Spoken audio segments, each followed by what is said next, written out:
بخاری مسلم میں حدیث ہے، تم میں سے کوئی شخص اس وقت تک مؤمن ہی نہیں ہو سکتا جب تک کہ میں اسے اس کے ماں باپ اولاد سب لوگوں سے بڑھ کر عزیز نہ ہو جاؤں۔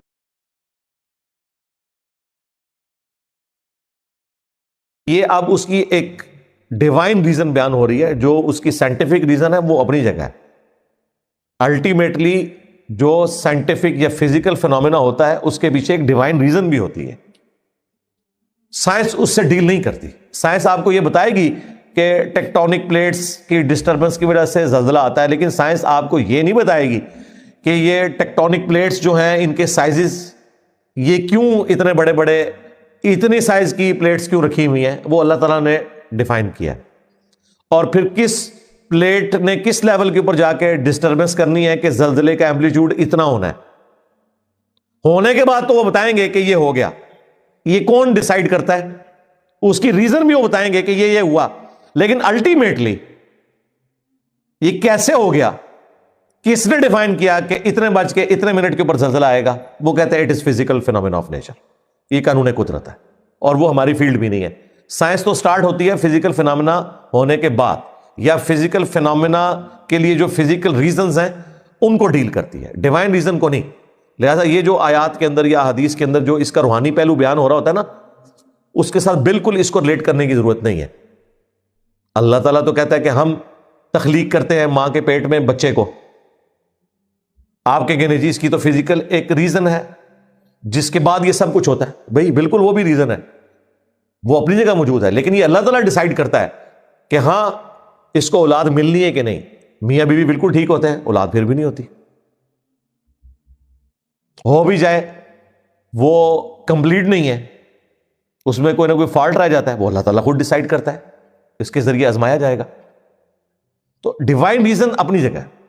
اکثر کہتے ہیں وہ بخاری میں ہے کہ جی جو یہ گرمی ہے وہ جہنم سانس لیتی ہے اس کی بھاپ کی وجہ سے، تو بھئی یہ فزیکل تو آپ کو وہ چیز نہیں بتائی جا رہی، یہ اللہ تعالیٰ کا ڈیسیژن ہے۔ اللہ کو پتا ہے اس نے کس چیز کے ساتھ اسے جوڑا ہوا ہے۔ نبی علیہ السلام نے تو دریائے نیل اور فرات جو ہے وہ آسمانوں کے اوپر بھی دیکھے ہیں، ان کا اب کیا تعلق ہے اس کے ساتھ؟ یہ سب کچھ ڈیوائن معاملات ہیں۔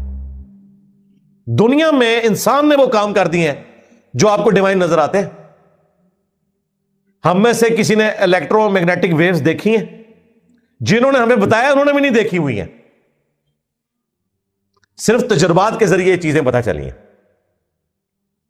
ہم نے سائنٹیفکلی تجربات کے ذریعے چیز ثابت کی ہے کہ یہ ایسے ہوتا ہے، یوں ہوتا ہے۔ سپیڈ آف لائٹ تو بعد میں کیلکولیٹ کی گئی، پہلے تو میتھمیٹیکلی یہ نکالی گئی تھی، میکسویل نے نکال لی تھی 3 لاکھ کلومیٹر فی سیکنڈ، 1 سیکنڈ میں زمین کے 7 چکر، اس کو فزیکلی تو بعد میں میئر کیا گیا۔ اور جب بعد میں میئر کیا گیا سپیڈ آف لائٹ کو، جب وہ 3 لاکھ کلومیٹر فی سیکنڈ نکلی تو پتا چلا کہ اچھا جو روشنی ہے یہ بھی الیکٹرو میگنیٹک ویوز ہیں۔ یہ بعد میں پتا چلا، کیونکہ میکسویل نے جو میتھمیٹیکلی کیلکولیٹ کی تھی کہ جو الیکٹرو میگنیٹک ویوز ہیں نا وہ اس رفتار سے چلتی ہیں، جب روشنی کی رفتار کیلکولیٹ کی گئی اور وہ اتنی نکلی، ان کا اچھا بھی اس کا مطلب ہے یہ بھی وہ ہے۔ اس سے پہلے تو جو نیچر آف لائٹ ہے یہ لوگوں کو پتہ ہی نہیں چل رہی تھی کیا ہے۔ ابھی بھی خیر اس میں کافی ساری چیزیں ہیں، فوٹان والا معاملہ ہے، ویوز نیچر والا، وہ تو ایک پوری فزکس ایڈوانس بڑی مشکل قسم کی ہے۔ بہرحال اللہ تعالیٰ نے جو پیچھے اس کی ڈیوائن ریزنز رکھی ہوئی ہیں وہ اپنی جگہ ہے، وہ فزیکل فینومینا آف نیچر کے ساتھ کس رشتے میں بندھی ہوئی ہیں وہ ہمیں نہیں پتا۔ بخاری مسلم میں نبی علیہ السلام کی حدیث موجود ہے کہ سورج جب غروب ہوتا ہے تو اللہ کو سجدہ کرتا ہے۔ سائنس تو ہمیں بتا رہی ہے غروب ہی نہیں ہوتا، ود رسپیکٹ ٹو زمین غروب ہوتا ہے، ویسے تو سورج غروب ہوتا ہی نہیں ہے۔ اب اس کو کہنا یہ نان سائنٹیفک ہو گیا، یہ بڑی زیادتی والی بات ہے۔ اس کی وجہ یہ ہے کہ جو ڈیوائن تعلق ہے وہ تو ہم کسی بھی فزیکل فینومینا آف نیچر کے ذریعے آبزرو کر ہی نہیں سکتے، نہ ڈیٹیکٹ کر سکتے ہیں، اگرچہ اس کی execution physical phenomena of nature ہے، لیکن اس کے پیچھے جو ڈیوائن ریزن ہے وہ اللہ تعالیٰ نے اس طرح کی رکھی کہ انسان اسے ڈیٹیکٹ کر سکے۔ لہذا ان دو چیزوں کو آپس میں اس طریقے سے ریلیٹ نہیں کرنا چاہیے۔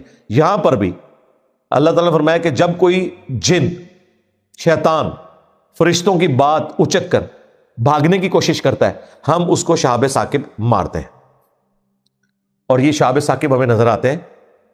باقی ان کا داغا جانا سائنس آپ کو نہیں بتا سکتی کس وقت شہاب ثاقب داغا جائے گا. جب داغا جاتا ہے تو اس وقت نظر آتا ہے, وہ کہتے ہیں ہاں جی یہ ستارہ ٹوٹ کے الگ ہوا, اس میں سے ایک چٹان ٹوٹ کے الگ ہوئی. اور وہ بھی کیا اللہ کا نظام ہے, جو ایٹماسفیئر اللہ تعالیٰ نے زمین کا رکھ دیا ہے, اتنی لیئرز رکھی ہیں, اس میں ایئر رکھی ہے, ایئر سے رگڑ کھا کے وہ جل کے راکھ ہو جاتی ہے. اگر میگنیٹک فیلڈ ارتھ کی نہ ہو, ایٹماسفیئر نہ ہو, تو یہ تو پتھر آ کے جب گرے نا اتنی بڑی تباہی کریں آپ سوچ نہیں سکتے. چھوٹا سا پتھر کتنی بڑی تباہی کر سکتا ہے. تو اللہ تعالیٰ ان کو راستے میں ہی ختم کر دیتا ہے. وہ اللہ تعالیٰ کی اپنی قدرت ہے. تو اس طرح کی جتنے بھی فزیکل فینومینا ہیں ان کے پیچھے ڈیوائن ریزن اپنی جگہ موجود ہے. باقی جو ڈیوائن ریزن کے ساتھ اور ڈیوائن چیزیں جڑی ہوئی ہیں ان پہ ہم نے صرف ایمان لانا ہے. وہ فزیکلی ہم انہیں ثابت نہیں کر سکتے, نہ کہیں ریلیجن کا کلیم ہے کہ اسے آپ نے ثابت کرنا ہے. یہ بھی ذہن میں رکھیے گا. بخاری مسلم میں حدیث ہے کہ شیاطین جب اچکتے ہیں نا فرشتوں کی آپس کی گفتگو, تو ایک شیطان دوسرے کو بتاتا ہے, اس کے اوپر شہاب ثاقب پڑتا ہے, وہ دوسرے کو بتا دیتا ہے, آدھی انفارمیشن آگے ٹرانسفر ہوتی ہے, دوسرے پہ بھی پڑتا ہے, تیسرے بھی پڑتا ہے, بعض اوقات کچھ نہ کچھ زمین تک پہنچ ہی جاتا ہے, اور آ کے وہ نجومیوں کے کان میں ڈالتا ہے, اور نجومی اس میں کچھ ایڈ کر کے پبلک میں عام کر دیتے ہیں. کچھ خبریں صحیح بھی نکل آتی ہیں اور لوگ سمجھتے ہیں یہ مستقبل کوئی بتا رہا ہے, حالانکہ وہ اللہ تعالیٰ نے آزمائش کا ذریعہ بنایا ہوتا ہے. اس لیے ہمیں ستاروں پر ایمان لانے کے لیے یا ایسٹرولوجی کی فیلڈ کو اس اعتبار سے, یہ جو کہتے ہیں جی وہ ستاروں سے یہ ہو جاتا ہے, وہ ستاروں سے نہیں ہوتا, وہ شیاطین آ کے ان کو بتا رہے ہوتے ہیں. وہ تو فیلڈ سائنٹیفک ہے, ایسٹرونومی کی فیلڈ, اس کا کوئی تعلق نہیں اس کے ساتھ کہ کوئی مستقبل پریڈکٹ کر سکے کہ جی ستاروں کی موومنٹ سے فلاں کی تقدیر کے اوپر یہ اثر پڑتا ہے. بالکل نہیں. ڈر جائیں اللہ سے. بخاری مسلم میں حدیث ہے, نبی الاسلام نے غزوہ خیبر کے موقع کے اوپر فجر کی نماز پڑھائی, پھر صحابہ کی طرف متوجہ ہوئے اور فرمایا جانتے ہو ابھی ابھی تمہارے رب نے مجھ سے کیا کہا ہے؟ صحابہ نے کہا اللہ اور اس کا رسول بہتر جانتے ہیں.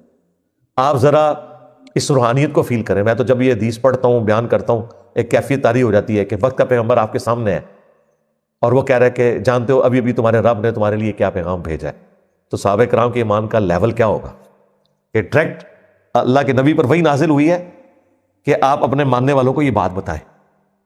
تو صحابہ نے کہا اللہ اس کا رسول بہتر جانتے ہیں. تو نبی السلام نے کہا ابھی ابھی تمہارے رب نے مجھے یہ وحی کی ہے کہ میں تمہیں یہ بتاؤں کہ آج کی صبح جو لوگوں نے کی تو دو حالتوں پر کی.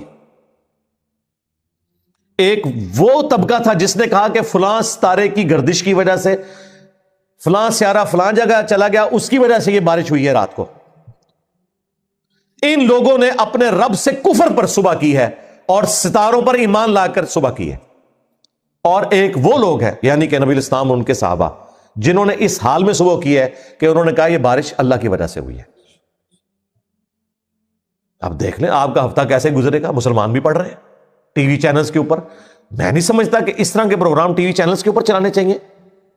یہ تو بدعت سے بہت آگے جا چکی ہے. یہ تو کفریہ چیزیں ہیں جنہیں ہمارے چینلز کے اوپر پروموٹ کیا جا رہا ہے, لیکن یہ کفر نہیں کسی کو نظر آ رہا کہ اس کا بھی کوئی تدارک کرنا ہے. ڈٹائی کے ساتھ کر رہے ہیں. صراحتاً کفر, یعنی گمراہی والی تو بات نہیں, سیدھا سیدھا کفر. ستاروں پر ایمان لا رہے ہیں. تو یہ جو مستقبل پریڈکٹ ہونے والا معاملہ ہے وہ بخاری مسلم میں آیا کہ شیاطین اچک لیتے ہیں فرشتوں سے اور وہ پبلک میں اس طریقے سے عام کرتے ہیں اور وہ جھوٹ اور سچ ملا دیتے ہیں. اس کی وجہ سے لوگ کہتے ہیں کہ یہ ہو گیا, حالانکہ اکثر باتیں جھوٹی ہوتی ہیں, کچھ سچ بھی ہوتا ہے, وہ ٹرانسفر ہوتے ہوتے. لیکن نبی الاسلام پر جب وحی نازل ہو رہی تھی اس وقت اسپیشل ایک پروٹیکشن تھی کہ شیاطین کوئی ایسی بات نیچے نہیں لے کے جائیں گے جس کی وجہ سے وحی میں کوئی ایسا مسئلہ آ جائے. اور وہ آسمانوں کے دروازے جب بند ہوئے, فرشتوں کو روکا گیا, تو پھر انہوں نے آپس میں گفتگو کی. شیاطین کو روک لیا گیا فرشتوں کے ساتھ کسی انٹریکشن کے پوائنٹ آف ویو سے. تو جنہوں نے آپس میں گفتگو کی کہ لگتا ہے کہ کوئی اللہ کی طرف سے بڑا فیصلہ ہو چکا ہے. وہ سورہ الجن میں ہے, سورۃ الاحقاف میں. پھر جنات نے جب نبی الاسلام کو قرآن پڑھتے ہوئے سنا, پھر انہیں پتا چلا کہ اچھا یہ مسئلہ تھا کہ اللہ تعالیٰ نے اپنے پیغمبر کو مبعوث کیا ہے, ان پہ وحی نازل ہو رہی ہے, اس وجہ سے یہ ہمارے لیے آسمان کے دروازے اب بند ہوئے ہیں. اور جس جگہ پہ نبی الاسلام وہ قرآن تلاوت کر رہے تھے نا, اس جگہ پہ پھر مسجد جن بنی ہوئی ہے. اس مسجد کا نام ہی جن رکھا گیا کیونکہ نبی الاسلام مسجد نہیں تھی. نبی الاسلام کسی پیڑ کے نیچے بیٹھ کے قرآن پڑھ رہے تھے اور نبی الاسلام کو بھی نہیں پتا تھا. آیات نازل ہوئی کہ اے نبی تم فرماؤ کہ مجھ پر وہی ہوئی ہے کہ ایک جنوں کا گروہ یہاں سے گزر رہا تھا اور اس نے قرآن سنا اور کہا کہ یہ کتاب ہے جو رشد و ہدایت کی طرف بلاتی ہے. موسیٰ علیہ السلام کے بعد یہ کتاب اب نازل ہوئی ہے، کیونکہ نبی علیہ السلام سے پہلے جو صاحب شریعت ڈومیننٹ پرسنالٹی تھے وہ حضرت موسیٰ علیہ السلام تھے. عیسیٰ علیہ السلام انہی 10 کمانڈمنٹس کو آگے لے کے چلے، اگرچہ عیسیٰ علیہ السلام بھی رسول تھے لیکن شریعت موسوی ہی چل رہی تھی. پھر وہ اپنی قوم میں گئے اور وہاں جا کے انہوں نے دعوت و تبلیغ کا، توحید کا کام شروع کر دیا. سورہ جن میں بھی ذکر موجود ہے اور سورۃ الاحقاف میں بھی، اور یہاں سورہ جنوں کو قابو کرنے کے لیے پڑھ رہے ہیں. شرک کی موت ہے سورہ جن. جس طریقے سے اللہ تعالیٰ نے توحید کو آشکار کیا ہے اور بتایا کہ جنات کو ماننے والے لوگ، جنات کہتے ہیں کہ ہم سرکش اس لیے ہوئے ہیں کہ لوگوں نے ہماری پناہ مانگنی شروع کر دی ہے، تو ظاہر ہے پھر ہم بھی بھول گئے. ہم نے کہا ٹھیک ہے، پھر ہم بھی بڑے طاقتور ہیں. جب آپ بار بار گیٹ نمبر 4 میں جائیں گے تو وہ بھی کہیں گے بھی آپ بہت طاقتور ہیں. ہر کوئی جو اس گیٹ نمبر 4 میں چلا جاتا ہے. تو جنات کا دماغ خراب کیا لوگوں نے جو ان کی پناہ مانگنا شروع ہو گئے. اور پھر اللہ تعالیٰ نے اسی سورہ جن میں فرمایا وَأَنَّ الْمَسَاجِدَ لِلَّهِ فَلَا تَدْعُوا مَعَ اللَّهِ أَحَدًا. مسجدیں تو ہے ہی خاص اللہ کے لیے، اللہ کے سوا اللہ کے ساتھ کسی ہستی کو نہیں پکارنا. اور یہاں مسجد میں لوگ پڑھ رہے ہوتے ہیں سرکار غوث اعظم نظر کرم خدا را. مسجد میں جمعے کے دن ایسی منقبتیں، ایسی نعتیں پڑھی جا رہی ہیں جس میں اللہ کے سوا اور ہستیوں کو مدد کے لیے دعا میں پکارا جا رہا ہے. ایک تو ہے تعریف، وہ آپ کریں جس کی مرضی کریں، کوئی مسئلہ نہیں ہے، لیکن خدا کے مقابلے پہ پکارنا. اور یہ سارا شرک یہ سورہ جن پڑھنے والے ہی کر رہے ہوتے ہیں، کیونکہ انہوں نے ترجمے سے نہیں پڑھی نا.